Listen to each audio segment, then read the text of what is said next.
Di belakang ini kayak ada yang ngikutin, tapi itu tadi kita nggak tahu wujudnya gimana, tanda-tandanya apa juga nggak ada gitu loh. Itu kayak apa ya, saya berhadapan langsung sama kayak sosok pocong itu tadi. Pocong? Iya, senter pun itu tembus, nggak ada bayangan gitu. Berarti tembus pocongnya itu pakai senter itu? Iya, tembus. Assalamualaikum warahmatullahi wabarakatuh, Sobat Kembara Sunyi dimanapun teman-teman berada. Kali ini masih bersama saya Idris Firmansyah dalam segmen Berbincang dengan Narasumber. Pada kesempatan kali ini kita kedatangan pendaki yang bernama Mas Arik, di mana Mas Arik pada kesempatan kali ini akan menceritakan pengalaman pertamanya melakukan pendakian di Gunung Penanggungan via Tamiajeng, di mana pada saat itu Mas Arik dan kawan-kawannya diteror sosok pocong yang mengikuti mereka berempat pada masa pendakiannya. Bagaimanakah teror-teror yang dialami Mas Arik dan kawan-kawan? Jangan kemana-mana, tetap saksikan Kembara Sunyi.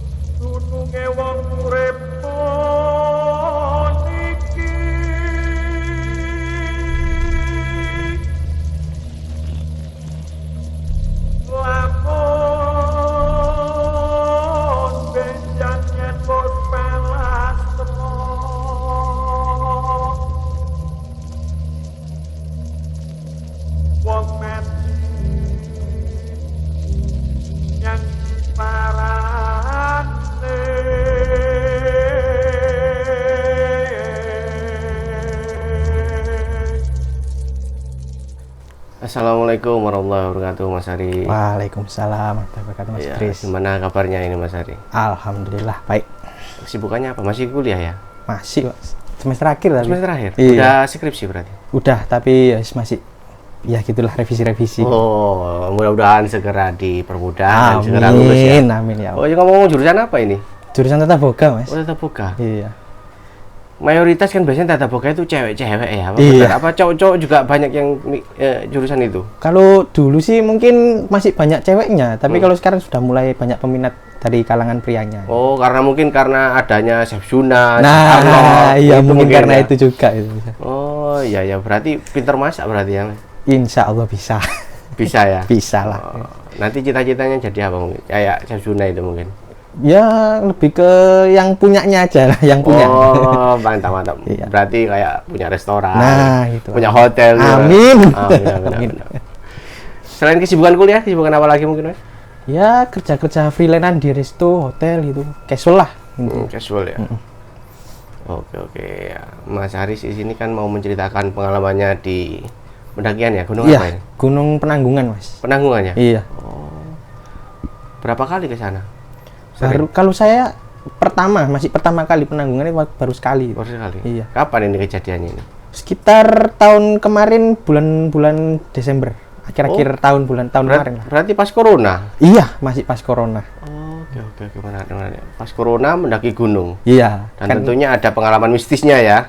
Iya, itu makanya saya di sini. Mantap, ya. Gimana ceritanya tuh sih mulai awal? Kenapa melakukan pendakian ke Penanggungan? Oke. Sekarang masuk ke cerita ya berarti ya. Untuk mungkin karena saat itu kami memutuskan untuk mendaki ya, apalagi pas posisi corona itu kan, posisi kerjaan lagi nggak ada job-joban, sepi job, kuliah juga online, banyak nganggurnya lah intinya. Terus akhirnya saya sama teman-teman saya itu mutusin, cari suasana buat tenangin dulu lah, habis gitu nanti kita lanjut ke rutinitas. Nah akhirnya kita mutusin mendaki mana nih, kita kan masih sama-sama pemula semua. Nah otomatis kita nyari gunung yang nggak terlalu tinggi dulu lah, karena ini masih belajar kan. Akhirnya kita milih Penanggungan aja lah, yang umum-umum dulu untuk belajar gitu. Oke, kita mutusin untuk berangkat di akhir-akhir bulan Desember sebelum tahun baru kalau nggak salah. Lalu kita diskusi dulu, itu kita ngopi-ngopi dulu, bahas apa aja yang kita bawa, terus persewaannya itu nanti kita gimana, iurannya gimana gitu. Akhirnya blang setelah selesai, untuk berangkatnya sendiri kita memutuskan berangkat hari Kamis, jadi pas-pas malam Jumat itu kita berangkat itu. Nah Hari Kamis itu kita berangkat dari rumah masing-masing itu sekitar pukul 3 sore dan sampai kita titik kumpul di Tami Ajeng itu pukul 5 sorean baru sampai kita kumpul di situ. Nah, kita sampai di sana, kita makan dulu, istirahat dulu karena habis dari perjalanan kan Mas ya. Cari-cari nafas dulu lah. Terus kalian kita sholat maghrib di sana. Siapa aja teman-temannya mungkin bisa disebutkan satu persatu berapa Saya orang? kesana 4 orang Mas. Yang pertama saya Arik, terus teman saya ada Irham, ada David, sama ada Dimas. Nah, itu kita kembali ke titik kumpul Tami Ajeng tadi ya. Nah, kita habis setelah sholat itu tadi, kita memutuskan untuk lanjut ke berangkat itu sekitar pukul 6 setelah sholat maghrib pokoknya.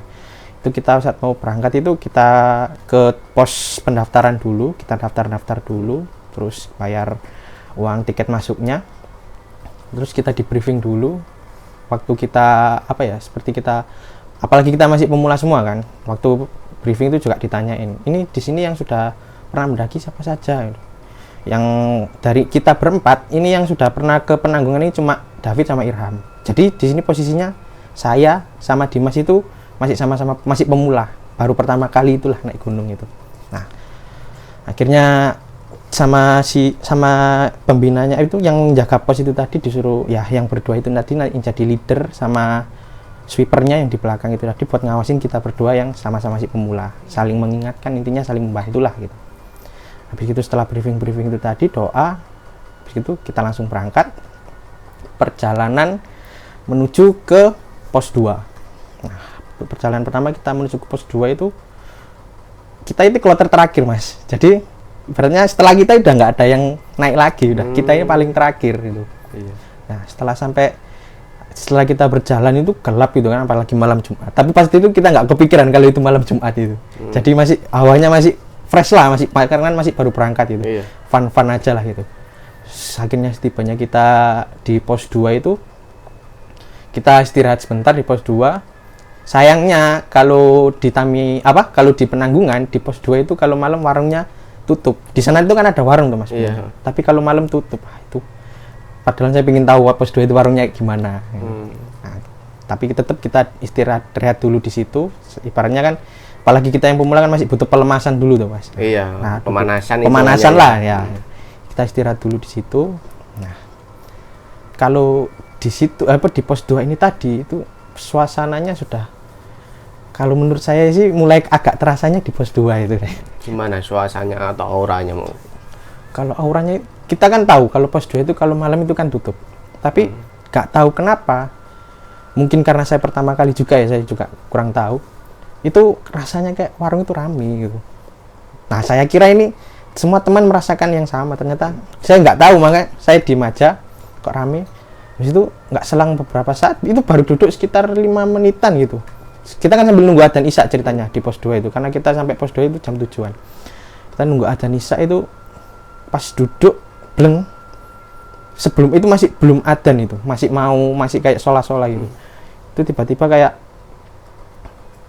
itu tadi kayak ada yang lempar-lempar batu. Di mananya itu? Nah, di pos 2 ini di bagian belakangnya itu kan kayak ada pohon-pohon bambu. Nah, itu banyak-banyak pohon bambu itu. Saya kira pertama itu kayak angin-angin gitu aja. Angin-angin terus ada dahan-dahan jatuh gitu Mas. Tapi kok didengar-dengar dahan jatuh ini kok ini bukan dahan jatuh. Aku kayak feeling gitu Mas. Karena kalau dahan jatuh suaranya itu kayak batu dilempar. Itu kan banyak meja-meja Mas. Nah, dilempar ke area meja-meja itu. Iya. Jadi bunyinya kayak kayu kalau dilempar batu itu kayak gimana sih Mas? Kan tak. Nah, gitu. Dan itu sempat beberapa kali dan teman-teman nganggapnya itu kayak alah mungkin tikus gitu, biarin aja lah. Tapi nggak tahu kenapa teman-teman juga kayak rasanya nggak mau lama-lama di pos 2 istirahat itu. Tapi saya masih positif karena apa, mungkin semakin lama kita istirahat kan takutnya tambah cepat capek kan Mas. Nggak cepet-cepet panas, yang tujuannya kita istirahat kan cuma pemanasan aja. Akhirnya cepet adzan selesai, kita langsung lanjut perjalanan lagi. Tapi yang menarik ketika sampean bilang di pos 2 itu terasa rame, itu ramenya itu seperti sesakkah kalian itu atau seperti ada suara-suara kayak gitu? Bukan suara-suara, nggak sesak juga, tapi lebih ke kayak ada aktivitas di situ itu Mas. Kayak ibaratnya gimana kalau kita ke warung ya, kita ke warung itu kan masih kayak rame, ada entah itu pembeli, entah itu yang jual atau sebagainya. Nah, itu hampir mirip seperti itu aktivitasnya. Jadi warung itu masih terasa kayak buka. Padahal itu wis jelas-jelas tutup gitu, udah jelas-jelas gelap banget, nggak ada lampu satupun nyala gitu. Nah itu makanya saya sama teman-teman kan sudah merasa agak nggak enak ya di pos 2 itu, tapi mungkin karena bawaan awalnya itu masih baru berangkat kan, masih fun banget toh, jadi kita masih berpikiran positif, penting udah nggak usah lama-lama aja, nanti nggak baik juga buat pernafasan gitu. Ya kita lanjut perjalanan ke pos 3. Sampai di pos 3 itu kita sempet sih ketemu beberapa pendaki yang udah berangkat duluan dari setelah kita. Ketemu di situ, sempat tanya-tanya, ngobrol-ngobrol, ternyata ada pendaki dari Malang, ada yang dari Sidoarjo juga gitu. Nah, tapi mereka posisinya sudah mau berangkat lagi. Kita nyampe ya cuma perkenalan sebentar aja, terus mereka berangkat lagi, kita duduk lagi di pos 3.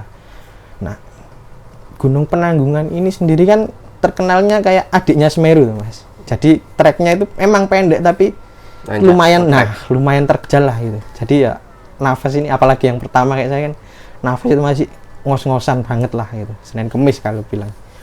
Nah, pos 3 itu kita istirahat agak lama. Kita minum dulu ya, rokok-rokokan dulu. Nah, setelah itu kita lanjut lagi perjalanan ke pos 4. Nah, untungnya kalau kita lihat di peta, kalau rutenya itu jarak dari pos 3 ke pos 4 itu jarak yang paling pendek. Jadi saya agak semangat nih sama teman-teman ini, apalagi sama Dimas itu. Ini masih pendek, ini rutenya pendek ini, asik ini. Yang Dimas sama yang David ini tadi menyemangati terus. Pendek kok ini, cuma sebentarnya, paling setengah jam gitu kan. Asik ini. Setelah kita jalani, ternyata bener-bener nanjak, dan ya apalagi malam-malam juga kan, menguras kita tenaga, kemudian oksigen sedikit juga. Nah tuh bener, oksigen itu karena kita emang permasalahannya masih di pernafasan gitu. Apalagi dengan ya ibaratnya saya sama Dimas belum pernah namanya mendaki apalagi malam hari gitu. Sedangkan baru pertama langsung malam hari, malam Jumat pula kan. Jadi ya untuk feeling bad ya kita masih ketutup sama semangatnya dari David sama si Iram ini tadi. Jadi kita masih tersemangat, akhirnya pikiran-pikirannya masih positif. Kita sampai di pos 4 itu sekitar pukul 8 atau setengah 9 lah, sekitar pukul segitulah. Nah, pos 4 kita istirahat lagi. Kita masih ketemu pendaki lagi beberapa. Tapi bukan pendaki yang tadi. Pendaki yang tadi kayaknya sudah lanjut lagi. Ini pendaki lain lagi, bahkan ada, kalau nggak salah ada wanitanya satu itu. Tapi kita nggak sempat bertegur sapa ya, mereka langsung lanjut lagi. Kita duduk di pos 4. Di situ kan arealnya kayak banyak hutan-hutan, apa itu namanya? Kayak pohon-pohon yang kecil-kecil itu, Mas.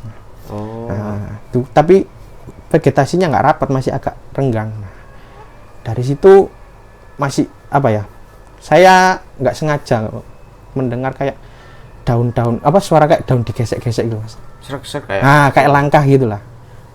Terus saya tanya ke teman saya, "Loh, ini di sini masih ada kayak hewan-hewannya gitu, hewan-hewan liar gitu?"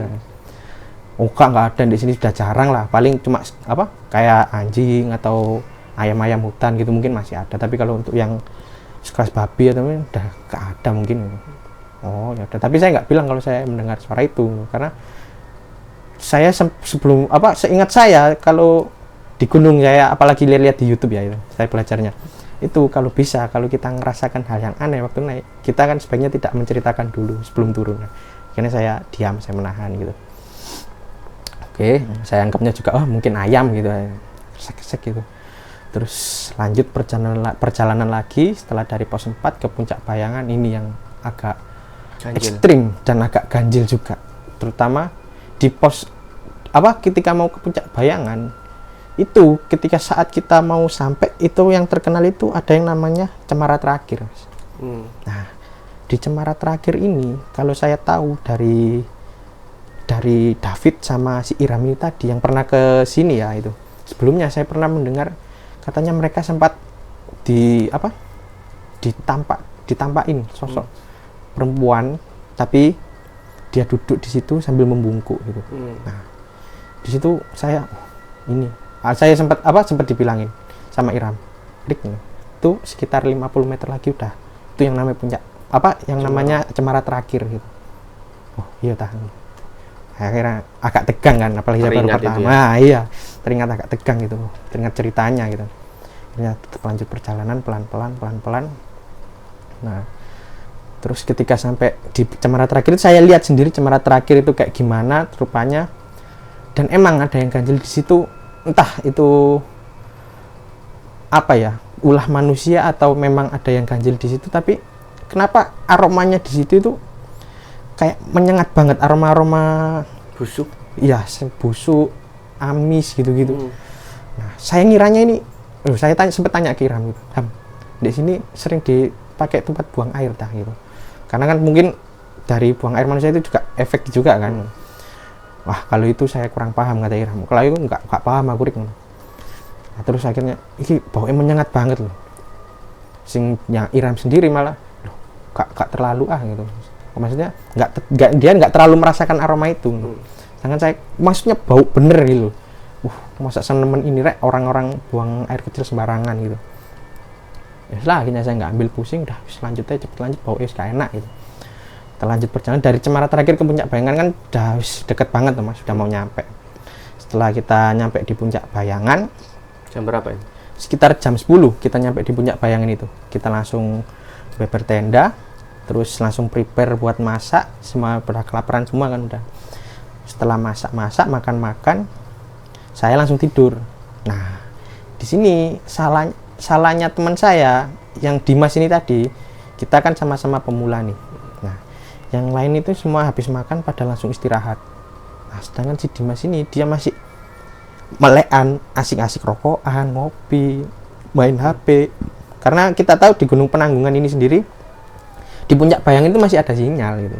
Nah, sedangkan si Dimas ini karena emang kebiasaannya dia itu emang jarang tidur gitu, karena dia emangnya anaknya suka bekerja dan lain sebagainya. Pokoknya jarang tidur lah emang anaknya, tipikalnya. Tapi dia nggak bisa mengondisikan kalau di gunung itu kan kita harus perlu fisik prima, apalagi besok kita mau summit gitu. Nah, dia nggak istirahat. Tapi saya nggak tahu kalau dia nggak tidur gitu, karena saya habis makan langsung tidur duluan. Subuh saya bangun. Nah, si Dimas ini masih melek duduk di depan minum kopi nyantai loh. Tak tanyain loh, Dim, kamu nggak tidur dah? Nggak bisa tidur aku bangun. Waduh, kuat nanti summit. Terus dibikin kuat aja lah bang, diakali aja lah. Gitu. Wah, ngawur kamu. Sudah saya ingetin kan. Tidur dulu loh, mumpung masih subuh. Nanti summitnya gampang lah, agak siangan gitu. Terus akhirnya Dimas ya mencoba tidur itu tadi jam 6, jam 7, tetap nggak bisa tidur. Dia tetap ngeyel, ayolah cepet makan aja, nanti kita summit gitu. Yakin kamu kuat gitu? Yakin lah.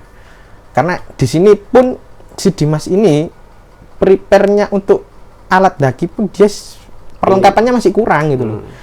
Dari segi fisik dia lalai, dari perlengkapan juga dia masih sederhana banget. Sepatu aja dia nggak pakai sepatu gunung, tas juga kita semua bawa karier, dia cuma tas biasa gitu. Maksudnya kayak anggapannya kayak terlalu agak meremehkan lah gitu, bisa dibilang gitu. Tapi ya udahlah, penting saya kan beranggapan juga ada Dimas sama David yang mungkin kan mereka lebih berpengalaman, anggapannya ya mungkin lebih bisa menjaga lah nantinya gitu. Akhirnya yes, terserah Kak, keputusannya Dimas, anggapannya kalau bisa ya udah. Akhirnya setelah kita masak sarapan, kita memutuskan untuk summit itu sekitar pukul 9 pagi atau jam 10-an lah, sekitar jam segituan. Kita summit, berangkat ke summit, kita sampai ke puncak itu pas jam 12 siang gitu. Itu juga jadi pengalaman saya sih, jangan pernah summit siang-siang gitu. Kenapa? Karena kulit saya kebakar ya Pak, muka itu. Mukanya semua 4 orang itu mukanya ngapal semua gitu. Nah, setelah summit terus kita mulai foto-foto sebentar kan di puncak itu. Jam 1 kita perjalanan turun. Nah, waktu perjalanan turun ini mulailah kerasa kayak si Dimas ini tadi ada yang aneh itu tadi. Saya nangkepnya mungkin ya karena dia nggak tidur itu tadi. Kelihatan kayak letih banget lah, capek banget lah gitu. baru dari puncak ya, kita mau habis foto-foto mau turun itu baru perjalanan mau turun itu sudah kepreset udah. Kaget pertama. Hati-hati Dim, dia sempat untung masih sempat pegangan lah. Hati-hati Dim, naiknya kayak gitu kan, apalagi turunnya kan gitu. Hati-hati, apalagi sepatumu kayak gitu. Pelan-pelan aja nggak apa-apa, penting kita nyampe bawah. Di sini kita niatnya refreshing, bukan malah cari ketegangan kan gitu. Nah, nyantai aja lah, pelan-pelan. Akhirnya Dimas ditemani sama Irham, dia pelan-pelan turun. Sedangkan saya sama David duluan di depan, tapi kita ibaratnya nyariin jalan buat Dimas yang enak gitu, jalan yang enak supaya dia nggak kepreset. Tapi masih tetap aja dia setiap langkah pasti masih sering kepreset gitu lah. Jadi kita nunggu untuk turun itu sendiri pun kita makan waktu sekitar 2 jam. Padahal hitungannya kalau sama naik harusnya turunnya lebih cepat kan. Ini hampir sama itu. Turun itu sekitar 2 jam. Nah, sampai selama perjalanan dia sering kepreset itu tadi. Terus akhirnya saat kita sudah mau sampai di puncak Bayangan, itu di sana kita nemu kayak tempat duduk. Jadi kayak ada ibaratnya tempat duduk dari bambu-bambu, bayang lah kalau bahasa sini. Bayang itu kotak gitu kan, lebar. Jadi langsung kita berempat sama-sama duduk di situ. Nah, si Dimas ini katanya dia bilang, "Bang, aku tak tidur sebentar ya," gitu. "Aku krosong ngantuk ya," gitu. "Oh ya, Dim, tidur dulu," gitu. Akhirnya si Dimas dibiarin tidur dulu. Nah, teman-teman ngiranya tidurnya sebentar. Ternyata sampai jam 3 itu dia belum bangun gitu. Nah, anak ini mau bangun itu kasihan. Karena kan dari kita berempat yang belum tidur cuma Dimas gitu. Ya udahlah, akhirnya kita rembukan, wis David sama Irham biar packing, bersihin kemasin berkemas. Saya nemenin Dimas. Nah, saya nemenin Dimas itu, saya sempat ikut si David sama Irham ini ke tenda buat ngambil minuman sama cemilan lah. Siapa tahu nanti Dimas bangun lapar. Akhirnya saya balik ke Dimas, nemenin Dimas, bener dia masih tidur. Nah, akhirnya dia baru bangun, Dimas baru bangun ini sekitar pukul 4 lebih lah. Itu dia baru bangun. Akhirnya dia bangun, "Bang, jam berapa ini?" Jam 4 lebih. Enak tidur ya, wis maksudnya wis sudah enakan gitu.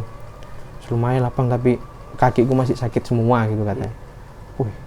Ya udahlah, pelan-pelan aja, wis nyantai lah, penting kita besok nyampe selamat. Ya Bang, di situ saya masih belum ada pikiran curiga ke Dimas.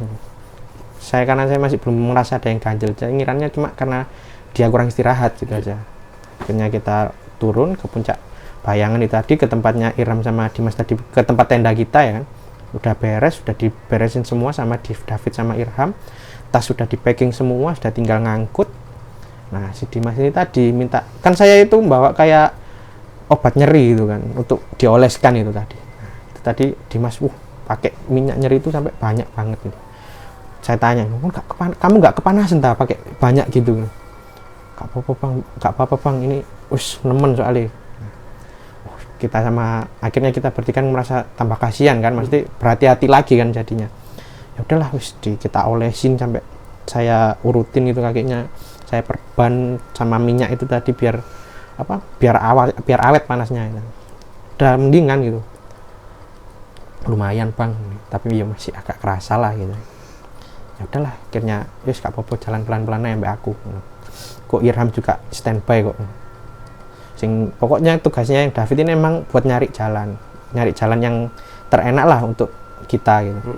Makanya David ini leader. Akhirnya kita lanjut perjalanan itu pukul 5, udah jam 5 lebih mau maghrib lah gitu. Jam 5 kita perjalanan ke pos 4 turun itu. Nah, sampai di tengah perjalanan kan keburu maghrib. Jadi kita sempat berhenti dulu, duduk dulu sekalian melemaskan kakinya si Dimas itu tadi. Nah, selama perjalanan dari puncak Bayangan ke tempat kita istirahat ini tadi, pertengahan pos 4 ini mau ke pos 4 itu tadi, itu nggak ada yang aneh gitu. Maksudnya semuanya masih ya normal lah kayak kita berangkat gitu, nggak ada yang aneh. Nah, terus tapi hal aneh itu mulai terasa ketika kita duduk di pojok itu. Di situ kan, di pojok itu ada kayak pohon pinus, terus kayak ada pohon tumbang, nah pinggir itu jurang. Nah, itu kita duduk di pohon tumbang itu. Dari mereka bertiga, si Dimas ini sibuk dengan kakinya yang sakit itu tadi. Nah, Iram sama David cuma berusaha nasihati Dimas, kayak nyemangatin lah ibaratnya. Nah sedangkan saya ini kayak masih ngelihat sekitar gitu loh, apalagi dengan suasana yang mulai gelap lagi kan. Itu kok saya ngerasa aneh, itu kayak di depan ini kan ada kayak hutan apa itu ya, sama kayak di pos 4 itu ada di pohon-pohon kayak pohon kertas lah, pohon kertas tapi benggang-benggang. Nah di renggang-renggang itu kok saya kayak ngerasa ada yang ngamatin gitu loh. Nah saya ngerasa anehnya itu di situ, kok sudah ada yang ngamatin, ini siapa sih gitu, siapa yang ngamatin ya, masa ada orang gitu kan, kita ini terakhir. Tapi kelihatan ada wujudnya, misalnya mata atau apa kayak gitu nggak ada mas. Itu yang bikin saya bingung ya, itu nggak ada gitu, nggak ada wujudnya. Tapi saya tetap apa ya, meyakini diri ya, perasaan aja lah mungkin gitu. Habis gitu maghrib selesai, jam-jam 6:30 kita lanjut perjalanan menuju ke pos 4. Emang itu posisinya di tengah-tengah kan, sudah ibaratnya kamu mau ke pos 4 kan cepet loh mas, paling sekitar 15 menitan lah perkiraan kan. Tapi ketika setelah maghrib itu kita melanjutkan perjalanan mau ke pos 4 itu tadi, entah kenapa rasanya kok beda kayak yang sebelumnya, padahal barusan banget loh, ya kan. Tapi kok ini feelnya udah beda gitu, rasanya hawanya itu beda gitu. Kayak memasuki dimensi lain gitu. Iya, udah bener-bener beda gitu loh. Sedangkan posisinya saat itu saya di belakang sendiri. Depan siapa? Depan saya Irham, karena anggapannya kan ibaratnya saya masih kuat gitu loh. Kamu duluan aja nggak apa-apa, aku di belakang sendiri. Iki lo Irham apa Dimas ini awas ono, pe ono jatuh-jatuhnya aku takutnya kan nggak bisa ngawasin toh saya. Sama-sama. Ya, sampean Irham, Dimas, depan David, leader. Nah, Irham ini kan yang pengalaman kan Irham sama David. Nah, jadi kalau ada apa-apa sama Dimas kan mending Irham di depan saya toh. Takutnya nanti Dimas apa saya nggak tahu gimana nolonginnya kan bingung. Saya belakang sendiri jadi sweeper. Nah, pas saya di belakang sendiri ini tadi keras, pertama tadi kan saya sempat ngerasa diamatin. Nah, sekarang saya kayak ngerasa yang ngamatin ini kok ngikutin gitu loh. Ngikutin sama dari belakang. Iya, di belakang ini kayak ada yang ngikutin. Tapi ya itu tadi kita nggak tahu wujudnya gimana, tanda-tandanya apa juga nggak ada gitu. Tapi rasanya itu kayak, kalau bayangin kalau masnya di keramaian, ibaratnya otomatis kalau ada orang di belakang kita udah nggak kaget tuh. Iya. Nah, sedangkan kita dari jalan di belakang udah nggak ada orang, tapi rasanya di belakang kayak ada orang. Nah itu saya ngerasanya gitu. Bahkan saya sempat emosi, ini siapa sih ngikutin ini lu, niat goda apa gimana gitu. Akhirnya tapi tetap saya nggak bilang ke anak-anak, lanjut aja gitu, lanjut perjalanan, tetap lanjut perjalanan. Akhirnya kita sampai di pos 4 itu, sekitar pukul 7:30-an gitu. Nah itu kita duduk dulu. Nah di pos 4 itu yang Dimas ini masih bener-bener merasakan kakinya itu masih sakit itu tadi, nyeri dan lain sebagainya itu tadi. Dan Dimas sama si Irham sama si David ini tadi berusaha untuk menenangkan Dimas, bahkan mengatakan kaki pijet-pijetin dulu lah gitu. Sedangkan saya di pos 4 itu masih kayak penasaran sama yang ngikutin tadi dulu. Jadi saya masih mungkin nyenter-nyenterin sekitar, ngeliatin sekitar. Saya pinjam senternya senternya Irham. Saya pakai headlamp juga, saya senterin gitu. Saya masih merasa kayak ada yang ngamatin gitu, tapi saya nggak tahu siapa, nggak tahu apa. Yang bikin saya agak geram kan itu tadi. Akhirnya setelah istirahat sekitar 15 menit, kita lanjut perjalanan lagi ke pos 3. Pada saat perjalanan itu tadi, masih sama seperti yang tadi, si Dimas ini masih sering kepleset, masih sering jatuh dan lain sebagainya. Tapi yang agak beruntung di sini jatuhnya itu nggak parah gitu. Dan tapi tetap yang nggak saya suka itu si Dimas itu setiap jatuh dia masih selalu berteriak itu tadi. Dan teriakannya itu aur-auran gitu. Kadang istighfar, kadang bicara kotor dan lain sebagainya. Nah, lagi-lagi kan itu yang bikin kita emosi gitu. Tapi kita nggak bisa ngemarahin dia, kita cuma bisa ngenasihati, nenangin. Karena ya itu tadi, kalau takut dimarahin nanti tambah drop, tambah bahaya kan gitu. Ini kita lanjut jalan aja pelan-pelan itu tadi itu. Nah, tapi yang aneh dari perjalanan kita ke pos 3 ini tadi itu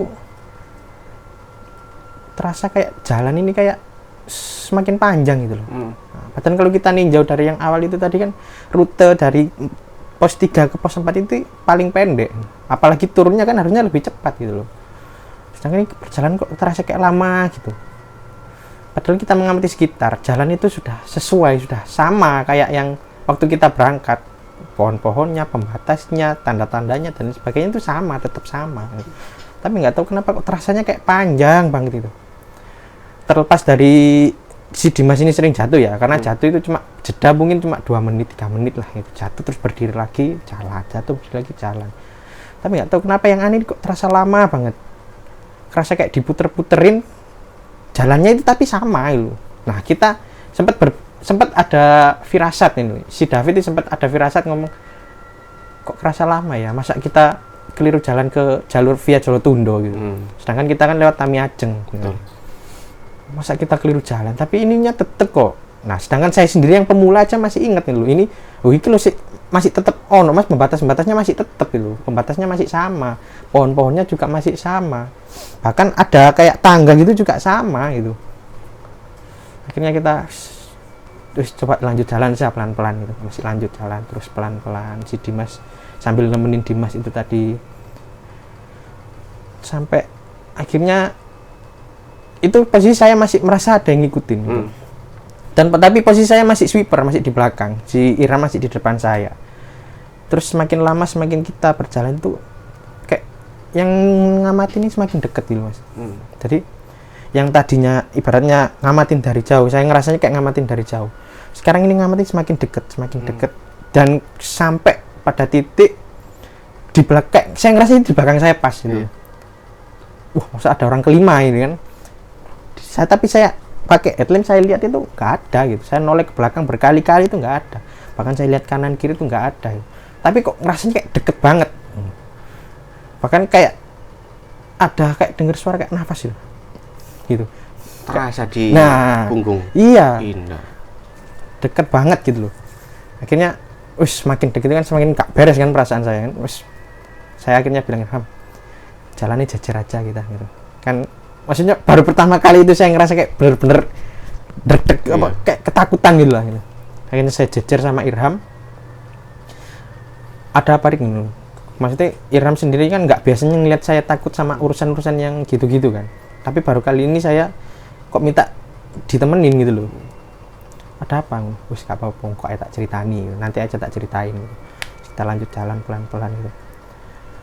Terus sampai ada satu ketika kita ada patokan itu tadi, kayak kita ngeliat pohon nangka sama kayak kita berangkat itu tadi. Itu pohon nangka yang waktu kita berangkat kemarin gitu. Ya pohon nangkanya emang besar gitu, pohon nangka. Itu jarak sekitar 50 meter. Nah, begitu kita setelah ngomong gitu, tiba-tiba kayak kerasa kayak ada yang nyalip. Nah, saya kan di sebelah kanan, Iram di sebelah kiri. Kita kan jalan berdampingan, Dimas tengah, David depan. Nah, itu jaraknya kita itu mepet banget, paling cuma setengah meteran lah. Saling deket lah pokoknya. Nah, itu saya ngerasanya ada yang nyalip dari sisinya Irham. Sisi kiri berarti? Nah, sisi kiri. Padahal sisi kiri ini sudah kayak ibaratnya kayak tebing gitu loh. Nah, jadi disalip. Saya langsung lihat ke kiri, kan pakai headlamp. Saya langsung lihat ke kiri gini, nggak ada apa-apa. Tapi kok ngerasa kayak ada yang nyalip gitu loh. Berupa apa? Misal kayak angin, kayak bayangan, mungkin? Lebih ke kayak angin. Tapi anginnya itu nggak jelas. Maksudnya, kalau biasanya angin kan kita tahu dan kerasa nggak mungkin secepat itu kan gitu. Ini sebenarnya kayak kalau kita di jalan ada sepeda motor lewat kan maksud gitu kan. Kita nggak sempat melihat itu apa kan. Kayak gitu itu rasanya. Akhirnya kok apa itu maksudnya tetap aku nggak nanggepin, jangan tetap jalan. Pokok sepenting David masih tetap jalan, aku ngerasa aman-aman aja gitu. Akhirnya sampai jarak sekitar 20 meter 10 meteran lah sudah sudah deket sama pohon nangka itu tadi.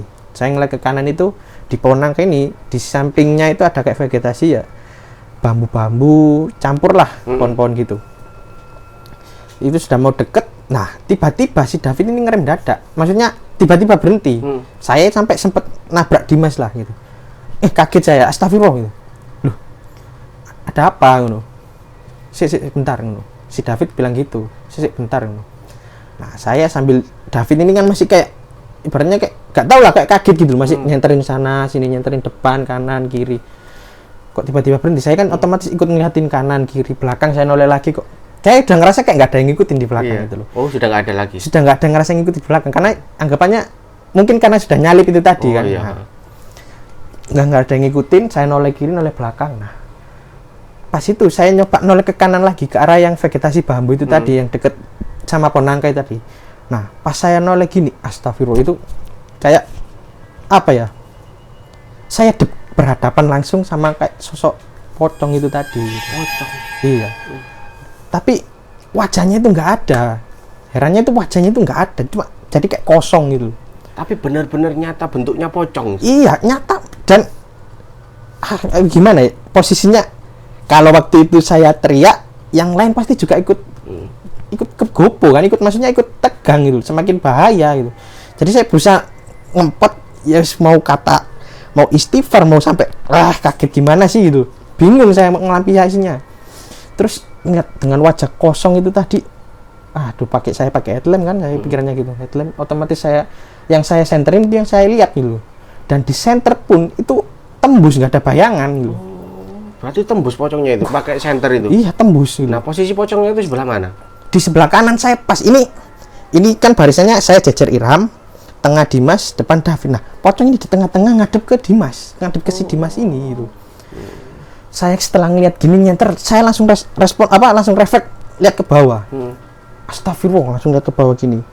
Lihat ke bawah itu kayak pocong itu kakinya itu nggak kelihatan. Biasanya kalau pocong kan di bawah kayak ada ikatan gitu. Iya, ikatan. Nah, ini nggak kelihatan ikatannya. Jadi kayak agak melayang gitu loh kelihatannya gitu. Nah, itu saya lihat, saya kan nggak bisa ngeliat ke wajahnya. Saya kan masih takut itu tadi, shock itu tadi kan. Saya lihat ke kakinya terus ini, ke bawah terus gini. Ya Allah, maksudnya dia kok nggak pergi-pergi gitu. Kok ada apa sama Dimas gitu? Kok ngeliatin Dimas terus gitu. Saya lihat bawah terus. Akhirnya, wah si David ini juga kok nggak jalan-jalan gitu. Akhirnya saya sontak teriak ke David, wes mas, nang lanjut no. Penting jalan aja lah gitu. Refleks gitu, langsung aja. Akhirnya, ya ayo. Akhirnya kita lanjut jalan. Dan pocong itu? Yes, pocong itu masih tetap berdiri diem di situ. Gitu. Nanti kamu ngelewatin pocong itu? Ngelewatin. Dan tapi saya tetap ngeliat ke bawah gitu. Irham sempat saya genggam itu bajunya itu set. Nah yang Irham nggak ngerasa Irham, mungkin ngiranya kayak saya mau jatuh atau gimana, tiba-tiba saya genggam kan gitu set gitu. Pelan-pelan saya cuma gitu, pelan-pelan jadi kita jalan pelan-pelan. Akhirnya sampai ada satu titik ini si David bilang, wah ini bener-bener nggak beres, dan akhirnya si David bilang, udahlah ayo kita sholat bareng-bareng masing-masing, toh kalian semua pasti bisa toh sholawat kan. Akhirnya kita sholat pelan-pelan dalam hati masing-masing, tapi saya sendiri pada saat itu sholawatnya saya ucapan agak sedikit keras supaya mungkin yang lain juga ikut mengikuti gitu kan. Saya sambil berjalan sambil bersolawat itu, Allahumma sholli ala sayyidina Muhammad wa ala sayyidina Muhammad, pelan-pelan berjalan. Dan bener akhirnya kami pada saat itu menemukan titik yang jadi identitas dari pos 3. Kayak ada kursi dari pohon yang sudah tumbang itu tadi. Kita langsung kaget, langsung alhamdulillah ya Allah, itu pos 3 itu pos 3 kan, iya pos 3 itu. Langsung kita cepet-cepet jalan ke pos 3 itu. Langsung alhamdulillah bisa ditemuin. Dan kagetnya lagi saat kita di pos 3 itu tadi saya lihat jam. Perjalanan kita dari pos 4 kita start kan sekitar jam 6:30 ya, jam 7-an lah. Nah, waktu saya lihat jam itu ya Allah, jam 9:30 udah, jam 10 lah udah. 2 jam. Hampir 3 jam udah lebih. Jam 10. Kemarin habis gitu David saya bilang, "Mas, iki wis 2 jam lebih loh Mas ini." Iya. Padahal kita berangkat itu cuma nggak sampai setengah jam. Naik padahal harusnya yang turun itu kan nggak harus 15 menitan lah, karena lebih cepat. Ini jadi berkali-kali lipat lebih lama gitu. Tapi sudahlah, nggak usah diambil pikirin, wis duduk aja dulu istirahat kita di pos 3 ya. Akhirnya kita sama-sama duduk di pos 3. Yang Irham duduk sama David. Kan model pos 3 itu kayak pos satpam Mas. Jadi ini pos, di tengahnya ini kayak ada jendela kotak agak besar gitu. Nah, si David duduk sama Irham di sebelah sisi kanan, sedangkan saya sama Dimas di sisi kiri. Dimas yang dekat jendela. Iya. Saya agak jauh dari jendela, tapi saya jadi kelihatan jendela itu ngadepnya kemana. Jendela ini ngadepnya ke rute jalan kita tadi. Nah, di pas waktu menghadap rute itu tadi, di sana kayak ada pohon pisang kecil, masih anakan lah, padahal masang pohon pisang kecil. Nah, di situ kayak mulai pertama kebentuk kayak sinar bulan, terang gitu, kayak akhirnya semakin putih. Begitu saya sempat naruh tas, saya sempat ngelirik sebentar, itu masih kayak bayangan gitu. Saya naruh carrier, saya lepas, pas saya lihat lagi udah jelas-jelas itu yang tadi saya lihat di dekat pohon nangka itu tadi. Si pocong itu tadi dengan wajah yang sama, dan kali ini saya baru kelihatan ikatan kakinya. Yang tadi nggak kelihatan. Tadi nggak kelihatan, mungkin karena dari dekat ya mas, tadi kan jarak cuma setengah meter mas. Nah, sekarang kan lumayan lah, sekitar 20 meteran gitu. Kelihatan sekakinya, dan emang kayak ngambang gitu mas. Baru kali ini saya lihat pocong gitu loh. Ternyata kayak gitu maksudnya. Ya Allah gitu kan, saya sampai bingung waktu itu. Kenapa sih kok ngikutin itu? Iya. Ada apa, salah apa? Maksudnya kita buang sampah sembarangan juga enggak, kencing sembarangan juga enggak gitu. Kenapa kok harus diikutin itu? Saya penasaran. Tapi saya tetap diam aja, diam lihat. Saya lihat ke bawah, sekali saya lihat, oh masih ada. Akhirnya pada saat itu Dimas juga iseng main senter ke jendela itu tadi. Nah, si Dimas itu habis nyenter gini kok tiba-tiba langsung kayak terpaku gitu. Nah, saya ngeliat Dimas, wah kok tiba-tiba diem gitu. Senterin terus gini, tambah senternya kayak dideketin gitu loh, diputer-puter gitu. Mau saya irham, tiba-tiba refleks. Delok apa kon dim ngono? Ya apa kamu dim ngono? Gak bang gitu. Dia bilang gitu, sebentar bang, sebentar. Habis gitu tiba-tiba HP-nya Dimas bunyi. Bunyi, dim, telepon dim ngono.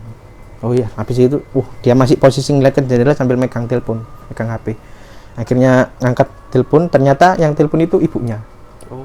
Nah, yang telepon itu ibunya. Kan kondisi di sana kan hening tuh mas. Otomatis meskipun HP nggak di loudspeaker kan kita dengar percakapannya gitu. Jelas di situ kita mendengar si ibunya Dimas ini tadi, yang telepon ini tadi tanya, Dimas, kamu di mana? Kok nggak pulang-pulang? Gitu. Kok nggak pamit gitu? Wih, itu dalam hati saya tambah emosi lagi kan. Yang tadi dia jatuh sambil teriak-teriak, ternyata kita tahu kalau dia nggak pamit gitu kan. Wah, si Dimas sambil menjawab teleponnya bilang, oh ini aku lagi lagi daki bu, aku lagi daki. Di mana? Di gunung mana? Ibunya bilang gitu. Di Penanggungan, kok nggak bilang? Lu kemarin sudah bilang ke tante. Semakin ya Allah, ya udahlah, ya udah cepet pulang. Ya ini udah perjalanan turun si Dimas gitu. Akhirnya ditutup teleponnya. Setelah telepon ditutup langsung kita fokus ke Dimas ini tadi. Dim, kon gurung izin dah, kamu belum izin dah gitu. Udah bang, tapi izinnya ke tante waktu itu karena mama lagi nggak di rumah, ibunya lagi nggak di rumah gitu. Izin gimana ke tantemu? Cuma bilangin ke mama saya aku izin daki gitu. Kon nggak bilang gunung mana gitu. Enggak, pas itu gopo lah apa sih? Ngapain keburu-buru? Kita itu niatnya kan seneng-seneng, bukan buat acara apa. Ya, akhirnya udahlah dim, ya wis lah, yang penting ojo diulangi lagi nanti. Enggak kan, seenggaknya kita kalau naik gunung kan seharusnya dapat restu loh dari orang tua. Nah, ya wis lah, setelah dibilangin, dinasehatin sama teman-teman juga, akhirnya si Dimas ini baru keinget tadi dia ngeliat sesuatu kan di jendela itu kan. Dia ambil senter lagi gitu. Dan udah nggak ada gitu. Si Dimas kayak langsung nyariin lagi. Nah, saya kan penasaran juga tuh. Akhirnya saya ikut ngeliat, kok nggak ada gitu. Maksud cuma gara-gara Dimas nggak izin dah gitu. Aku dalam hati ngomong gitu. Tapi ya udahlah, sudah lanjut perjalanan. Tapi emang setelah izin itu tadi, setelah dapat restu dari ibunya Dimas itu tadi, kita perjalanan ke pos 2 itu lancar, alhamdulillah lancar banget, selancar-lancarnya. Malah bisa lebih cepat itu, yang harusnya dari pos 3 ke pos 2 ini sekitar, kalau turun ya sekitar setengah jam, ini lebih cepat lagi. Jadi lancar banget, tapi kita tetap masih di pos 2 itu hawanya masih sama seperti pas kita berangkat gitu. Malah lebih apa ya, lebih terasa lagi karena kita kan posisi udah drop, apalagi saya sama Dimas setelah ngelihat hal-hal kayak gitu. itu. Hal-hal itu tadi kan di pos 2 itu ayolah lanjut perjalanan aja kita, ini semakin wis mending ndang sampai ndang pulang gitu loh. Ya udah lanjut aja. Nah tapi kita di pos 2 itu sempat berhenti sebentar dan ketemu sama pendaki yang baru berangkat. Jadi sama kayak kita kemarin kloter terakhir.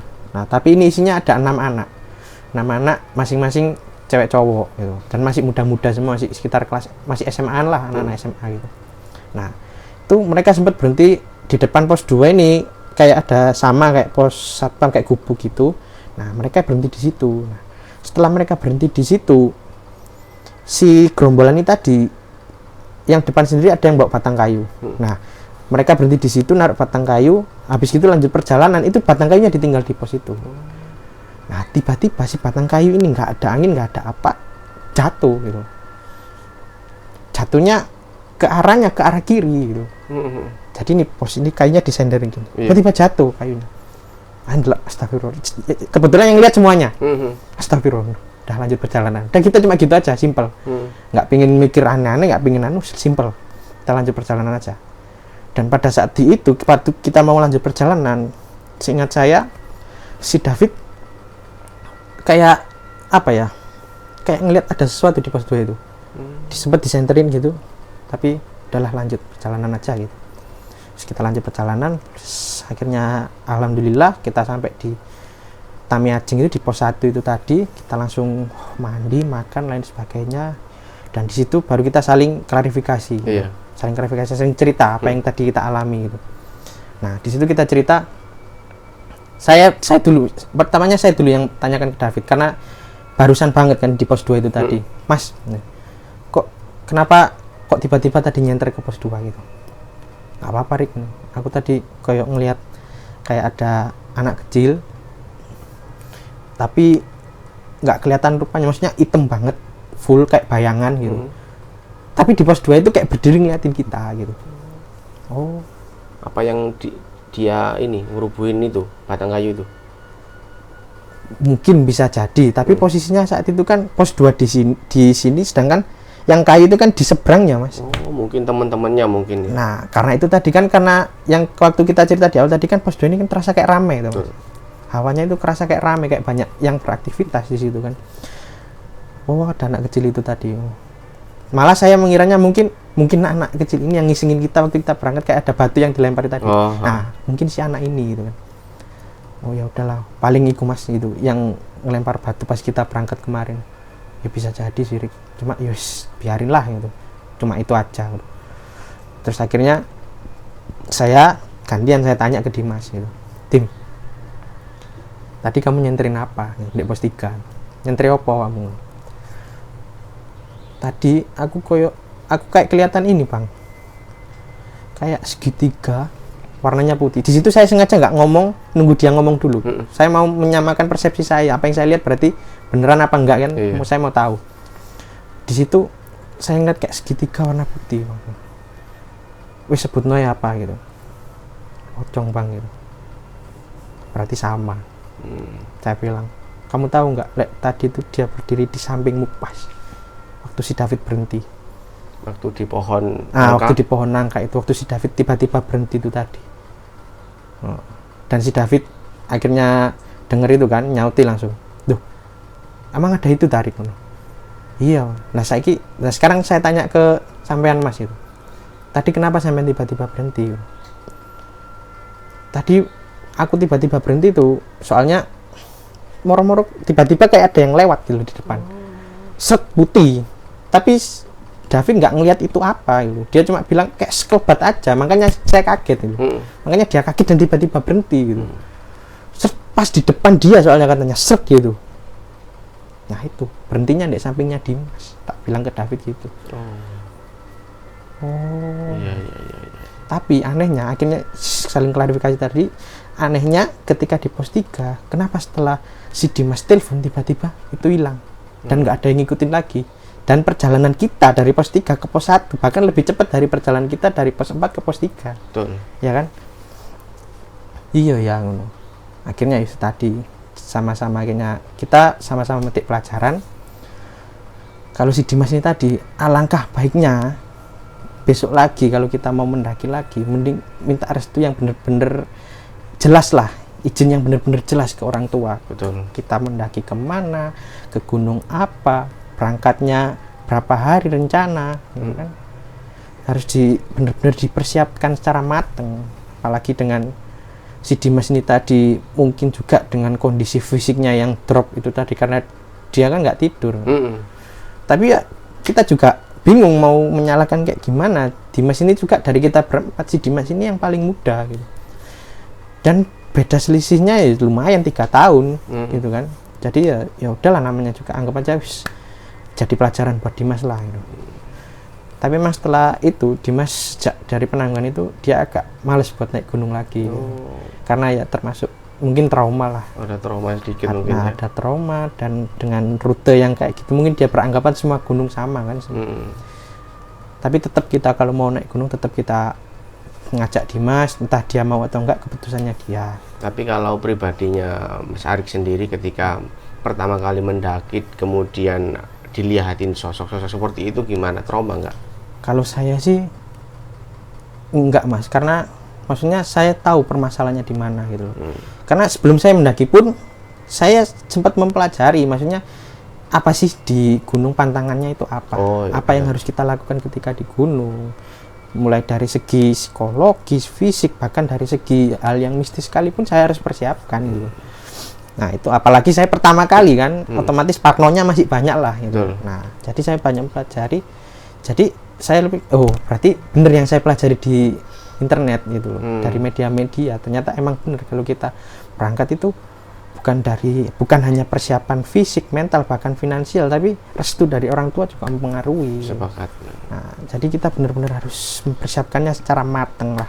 Jadi pada intinya ketika kita melakukan pendakian dimanapun itu, yang pertama izin orang tua itu penting ya. Kemudian yang kedua itu manajemen, baik itu waktu, persiapan maupun kondisi kita ketika saat ada di gunung seperti itu ya. Nah, betul yang sekali. Seperti yang dialami David tadi, tidak tidur semalaman, kemudian langsung trekking naik, itu kan otomatis fisik terkuras, kurang istirahat, akhirnya sering jatuh dan sebagainya, hingga mungkin bisa juga berhalusinasi, kelihatan ini itu kayak gitu juga bisa kan Mas ya? Mungkin juga bisa gitu.